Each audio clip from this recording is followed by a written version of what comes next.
everybody, I've got another story for you today.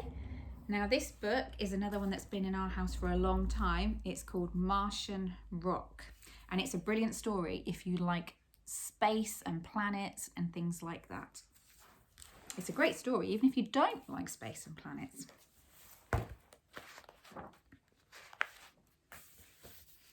So we'll start off with lots of aliens all getting together and they're talking, and it says, "Attention all life forms, simple and complex. Tune in your antennae and flex your necks. Our brave explorers of the solar system blast off in 10 quad secs, and how we will miss them." Oh look, these are the explorers. They're going to go and explore around the solar system.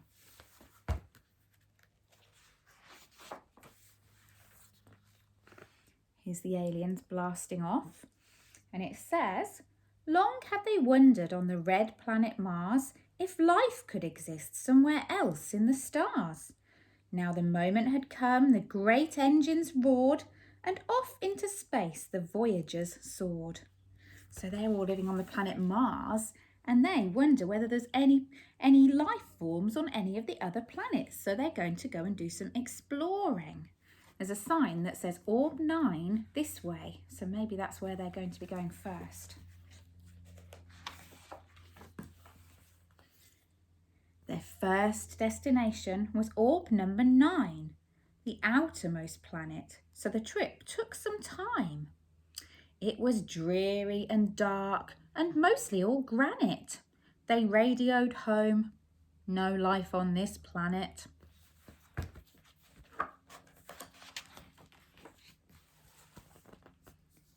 They flew on to 8, the one that's deep blue, and counted 8 moons. Mars only has 2.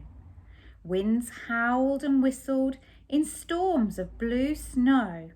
Not a life form in sight at 200 below. Brr, this looks like a very cold planet, doesn't it?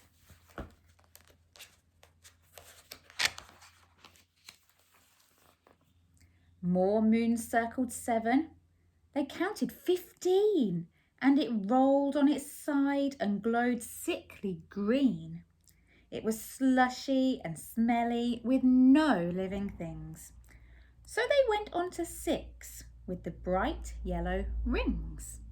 They're not having much luck on these planets, are they? They don't seem like very nice places to live.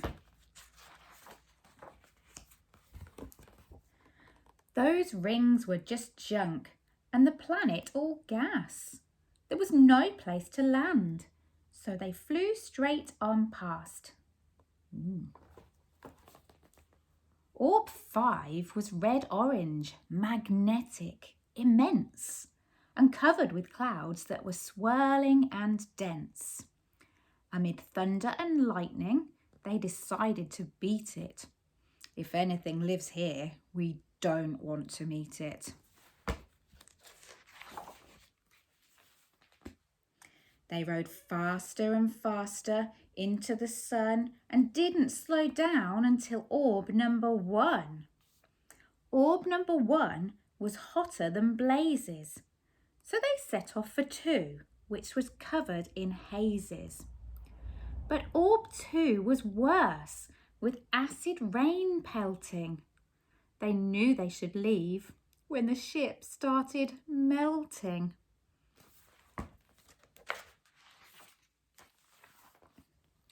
By now they were homesick, filled with despair, and clean out of socks and fresh underwear.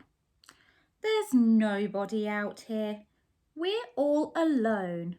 We'll glance at Orb 3 and then let's head for home." Here's Orb 3. This looks a bit familiar to me. I think this might be our planet. I think it might be Earth. Should we have a look?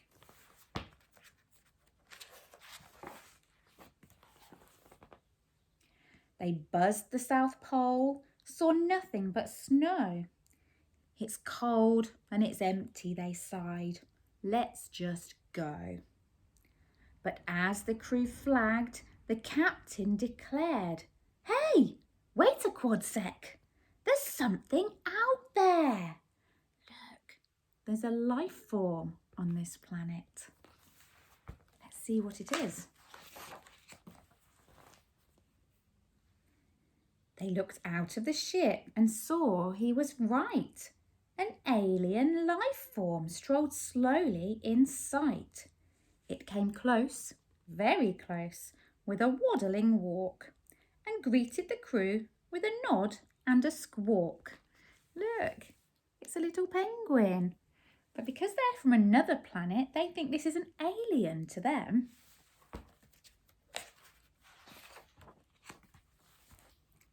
Lots of penguins now. Then from the horizon, more came by the dozen. Grandparents, babies, aunts, uncles and cousins. They surrounded the craft in a jostling pack. The Martians were scared. Were they under attack?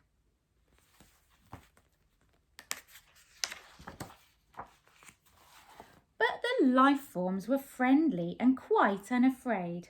The Martians soon joined in the games that they played. Can you see there? Like follow the leader and slippery sliding, tummy toboggan and find me, I'm hiding.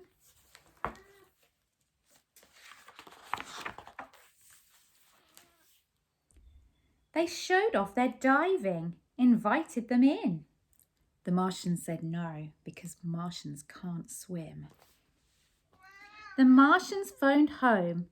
We need wonder no more. Life has been found on the planet next door. Look how happy everybody looks.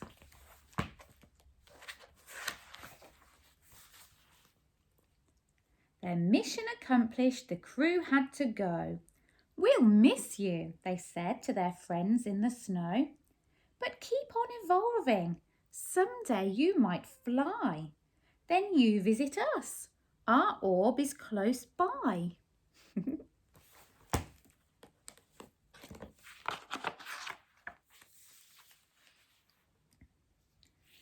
And they left their new friends with a fine souvenir, a lasting reminder that the Martians were here. It's a piece of genuine Martian rock. And that's the end of the story. But at the back of this book, there's lots and lots of information, because each of those orbs that we're told about in the story is one of the real planets in our solar system. So we've got Pluto, that was orb number 9. Orb number 8 was Neptune. Orb 7 was Uranus. Orb 6 was Saturn. Orb 5 was Jupiter. Orb 3 was Earth. Orb 2 was Venus. Orb 1 was Mercury. Mars was their planet, wasn't it? And there's also some facts about the Martian rock. There's lots and lots of information here about all of those planets, and it's really interesting to read. So if you can get hold of this book at your library or buy yourself a copy, I would really recommend it if you like finding out about planets. It's really fab. Well, thank you very much for listening to today's story. I'll see you soon. Bye-bye.